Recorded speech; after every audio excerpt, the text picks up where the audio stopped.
nouvelle vient de tomber, ne sont pas surpris. Le Burkina Faso est aujourd'hui une des nations les plus désirables en Afrique.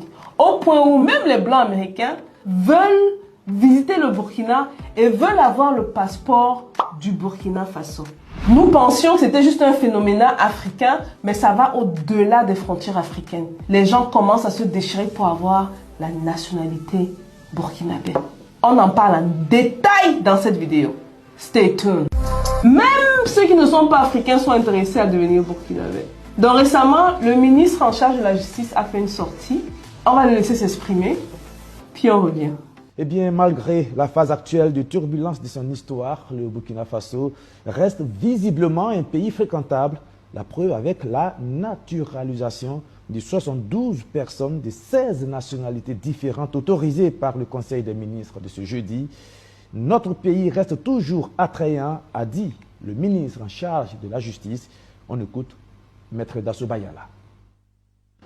Le deuxième rapport était relatif à la naturalisation de 112 personnes qui ont fait la demande d'acquérir la nationalité burkinabé et qui sont de 16 nationalités différentes. Bien entendu, comme le prévoit la loi, le code des personnels de la famille, il y a deux modalités qui se scindent en plusieurs autres modalités pour acquérir la nationalité burkinabé. Il y a bien entendu l'attribution comme nationalité d'origine lorsque vous êtes né, par exemple, d'un père ou d'une mère burkinabé et que la nationalité burkinabé vous est octroyée en tant que nationalité d'origine.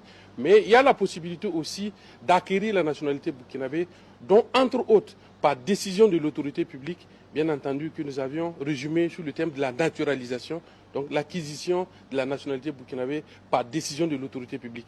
Bien entendu, les conditions sont décrites au niveau de l'article 158 à 163 du Code des personnels de la famille, qui sont des conditions d'une durée de résidence au Burkina Faso, d'être d'une bonne moralité et bien entendu de ne pas faire l'objet de condamnation pénale, ce qui assure l'autorité publique, bien entendu, de ce que la personne qui demande la nationalité burkinabé est d'une bonne moralité et pourra contribuer au développement du Burkina Faso. Donc ce qu'il faut dire, c'est que notre pays reste toujours attrayant parce que c'est, entre autres, la troisième fois en moins de 6 mois que nous venons avec des décrets de naturalisation de plusieurs personnes de nationalités différentes, ce qui prouve qu'aujourd'hui, le Burkina Faso est une destination, est une nationalité qui est convoitée. Comme le ministre disait, vous avez suivi, c'est la troisième fois seulement en 6 mois qu'ils ont donné la citoyenneté à des ressortissants de pays différents. Et on vous parle ici de 16 pays différents, les gars, c'est énorme. Ça montre à quel point le pays est attractif. Mais c'est surtout des données qu'on ne devrait pas négliger. En tant que personne en affaires, ça montre clairement que les gens sont prêts à aller aménager et vivre au Burkina Faso pour pouvoir encourager le régime présent. Maintenant, ça envoie aussi un message très fort par rapport à ce que les Africains recherchent en termes de la qualité de leader que les Africains veulent. Les Africains en ont marre et veulent voir leur pays avancer. L'image que le Burkina Faso est en train de façonner, c'est une image qui nous rend d'être fiers. Je connais beaucoup d'Africains ici, quand on leur demande, vous êtes d'où? Je ne dirais pas les pays d'où ils sont. Ils disent qu'ils sont du Burkina Faso. Et grâce à Ibrahim Traoré, tout le monde se renseigne. Et maintenant, tout le monde connaît le Burkina Faso. Même ici à New York, vous serez surpris. Jusqu'à New York. Et je suis dans un cercle de personnes très fortunées. Les Blancs, les Noirs, les Asiatiques. Ils vont vous dire qu'ils connaissent le Burkina Faso grâce à Ibrahim Traoré. C'est un homme qui se fait respecter naturellement par les Africains et même les non-africains. Pourquoi? La prise de décision, la qualité des décisions qu'il prend. C'est quelqu'un qui a décidé de ne pas prendre un salaire de président.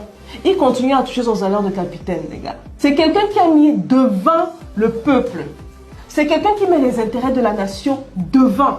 La dernière fois que ça arrive dans les pays francophones, on compte à peine le nombre de pays francophones qui arrivent à suivre ce motto. C'est rare. Mais ça montre également à quel point les Africains, la population veut le changement. C'est très fort. Donc, un peu pour entrer dans la partie citoyenneté, il faut comprendre qu'il y a deux manières d'obtenir la citoyenneté. Au pire de répéter ce que le ministre a dit, il y a bien sûr la naturalisation, c'est-à-dire vous êtes né de parents burkinabés, Même si vous avez fait des enfants à l'extérieur, je pense que le Burkina Faso autorise la double citoyenneté. Tant mieux, profitez-en. Les enfants peuvent avoir la citoyenneté burkinabé. Maintenant, par rapport à si vous êtes marié en burkinabé, normalement, ça devrait se faire. Mais bon, je ne vais pas trop entrer dans les détails. Gardez en tête que les conditions sont incluses dans les articles 158 à 163 du Code de la famille. La deuxième manière d'avoir la citoyenneté, c'est par décision des autorités, bien sûr. Et il y a des conditions qui sont données. Le temps de résidence dans le pays, bon, ça, c'est pas spécifié. Je pense que c'est à leur discrétion. Il faut avoir une bonne morale. Par exemple, ne pas avoir d'historicité ou de problème avec la justice ou avec la police. Il faut idéalement être un panafricain. Ce qui est, y a plusieurs qui ont eu à bénéficier de ces avantages au Burkina Faso. Parlons peu et parlons bien. Depuis la prise de pouvoir d'Ibrahim Traoré, a façonné et changé la manière de penser des Africains. Si vous saviez combien d'Africains de la diaspora ne trouvaient pas leur pays désirable, parce que chaque fois qu'on parle de leur pays, la plupart des pays francophones, ils vont te dire, mais je veux rentrer là-bas, pourquoi? Le pays est gangréné, corruption, favoritisme, tribalisme, non mais tous les mots qu'on connaît de l'Afrique. Pourquoi je vais rentrer? Imaginez la diaspora américaine qui est la plus riche. Pourquoi ils vont rentrer, soi-disant développer leur pays? Pourquoi? Si c'est que quand, avant même d'arriver, s'ils veulent venir ouvrir un business, on va leur dire budget corruption. J'ai parlé de ça ici en 2020, on n'a pas dit quoi sur moi sur les réseaux sociaux. Elle parle de quoi? Budget corruption, elle parle de quoi? Heureusement qu'il y a des personnes en business qui ont l'expérience, qui sont venues dire que mais la petite, elle sait exactement de quoi elle parle. Donc vous voyez, peut-être vous quittez votre pays ici, vous avez peut-être 3 millions de dollars dans la poche, ou 4 millions de dollars dans la poche. Vous l'allez investir. Oh, vous avez beaucoup d'argent. Mais sur le truc là, vous savez comment ça se passe. Mettez même un 20% à côté. Pour nous, des gens qui ne maîtrisent rien au business. L'argent que tu as travaillé dur. Maintenant, il faut que quand tu arrives, tu commences à distribuer ici. Et on a tendance à oublier que c'est tout le monde qui veut prendre quelque chose. Tu vas partir de ton 3 millions là. L'argent même que tu auras pour investir même dans le projet, tu te retrouves à 800 000. Et c'est comme ça que le projet va à l'eau, parce que l'argent allait dans les maisons et les petites, ou même les petits des gens. Il y avait un réalisme et un pessimisme qui s'expliquaient. Parce que les gens disent une chose, puis qu'on arrive sur le terrain, on se rend compte que c'est ça. Dans certains pays même, c'est pire que ça. Pourquoi la diaspora donc prendrait son argent et irait investir ailleurs? Elle peut le faire ici. Ici en Occident, on va aller lui demander que bon, tu vas ouvrir ton business, quelqu'un à l'administration ne va pas lui dire, tu veux te lancer dans, je sais pas, dans la transformation du plastique, hein? Viens déposer ton 5% ici. Jamais. Au contraire même, vous avez besoin d'aide. Il y a des structures en place qui peuvent vous aider pour former le personnel, pour vous financer, pour vous faire avancer, parce qu'on voit la vision. On a tellement d'exemples de personnes de la diaspora qui sont parties, qui sont revenues. La plupart, ils partent. C'est chaud. Ils ne sont pas partis par manque de vision, au contraire. Ils pensaient qu'ils pouvaient venir aider. Ils échouent. Donc imaginez la joie quand on a un président qui nous dit vous pouvez venir investir. Et s'il y a la corruption, ne serait-ce que dans une instance, remonter l'information le plus tôt possible. Vous imaginez la joie de ces Africains de savoir que voilà quelqu'un qui veut vraiment faire avancer son pays. Pas qui veut faire avancer son pays à 30% ou à 10%.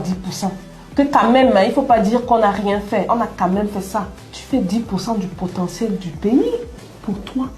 30 millions, 100 millions, 150 millions d'habitants pour une personne. Il faut vraiment être mauvais en mathématiques pour te dire que 1 est supérieur à 100 millions, ou à 40 millions, ou à 20 millions, ou à 30 millions. Donc de savoir qu'Ibrahim Traoré est meilleur en mathématiques attise la fierté africaine. Ça réveille ce côté fier d'être africain. De brandir les drapeaux d'un pays qui ne nous a peut-être pas vu naître, mais dont on se revendique. Le peuple parle. Et comme d'habitude, les plus sages seulement écouteront. Les moins sages continueront leur route et vont écrire leur histoire dans les livres maléfiques africains. Et comme d'habitude, la population se rappellera qui était bien, qui ne l'était pas pour elle. Donc je tenais à faire cette vidéo aussi parce que c'est quand même une vidéo, une nouvelle qui m'a assez frappée. Surtout quand j'ai suivi le discours du ministre en charge de la justice. Je me suis dit, bon, c'est sûr que la citoyenneté burkinabé est convoitée, mais si c'est autant convoité, et puis j'ai écouté, puis je me dis, bon, quand même, il y a beaucoup d'Africains, que ce soit ceux qui sont sur le continent, qui en ont marre de leur pays, qui veulent carrément aller au Burkina, que ce soit ceux de la diaspora qui vont se dire, bon, oh, moi je suis toujours en Afrique, Je suis avec Maman Africa, c'est ce qui compte, c'est le plus important, c'est que ce soit l'Afrique, c'est l'Afrique qui gagne. Même si mon pays ne veut pas m'accueillir, même si mon pays est gangré de tous les maux que certains pays connaissent et tout. Puis, en fait, c'est un message tellement fort de savoir que toutes les nationalités, même les Américains, courent au Burkina pour demander leur citoyenneté. C'est un message très fort au niveau de ce que les gens veulent. Et c'est drôle parce que je dis souvent qu'en business, c'est la donnée qui guide le business. C'est la donnée et rien d'autre. C'est pas les émotions, c'est pas le ressenti, c'est pas la petite bulle dans laquelle on est. Parce que je sais que parfois on a tendance à s'enfermer dans une bulle d'un certain nombre de personnes. On perd pied avec les réalités sur place de la population. C'est pas ça. C'est pas ça qui fait la différence. Et je pense que la donnée ici est très claire. La donnée est que les Africains veulent des élites conscientes. Les Africains veulent des élites visionnaires. Les Africains veulent des élites qui arrêtent de penser à elles. Des élites qui pensent à la masse pour une fois. Et ce qui se passe, c'est qu'à l'ère digitale où on est, les choses sont accélérées. Il n'est plus ici question de dire que bon, tu vas t'asseoir quelque part, tu vas manger tout l'argent, tu vas faire la corruption. La vérité est en train de sortir petit à petit. Donc soyons du bon côté de l'équation. Voilà les gars, dis-moi ce que vous pensez de la vidéo. Est-ce que vous serez prêts à aller demander la citoyenneté burkinabé? Pour les investisseurs, les entrepreneurs de la chaîne, est-ce que vous serez prêts justement à aller investir au Burkina Faso? Dites-moi tout dans les commentaires. Peace.